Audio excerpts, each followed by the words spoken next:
Three পিসের দাম মাত্র 250 টাকা। মালটা যখন ভিডিও আমি দিচ্ছি, ভিডিওতে ভালো করে বলে দিচ্ছি যে এটা সুতি না। মাত্র 1 মিনিটের একটা ভিডিও, ভালো করে না দেখেই মাল অর্ডার করে ফেলাইছে। বা অর্ডার করার সময় আমাকে এটা একবারও জিজ্ঞেস করেন যে এটা কি সুতি নাকি সুতি না। মাল নিয়ে এখন রিসিভ করে বলতেছে, ও ভাই আপনি মিথ্যা কথা বলেন কেন, আপনি বাটপার চিটার। স্ক্রিনশটটা দিলাম না, কিন্তু বলতেছে এমনি আর কি, আপনি বাটপার চিটার,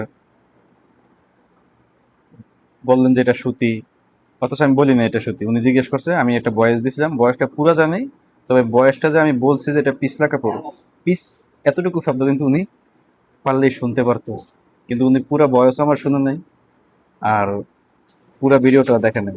না দেখে বলতেছে আপনি যে বলছেন সুতি, এটা পিছলা কাপড় কেন হইলো, এটা সেটা, আপনি মিথ্যা বলেন, এটা সেটা। পরে ভিডিওটা ভালো করে দিছি, বলছি কান খুইলা আর চোখগুলো খুইলা ভালো করে দেখেন ভিডিওতে কি বলা আছে। এজন্য আর কি কিছু কিছু বাঙালি আছে না শুধু খারাপ, এগুলো কি বলবো, মানে এগুলোর মেন্টালিটি একেবারে এত খারাপ, আর এগুলোর কমন সেন্স একবারে নাই বললেই চলে।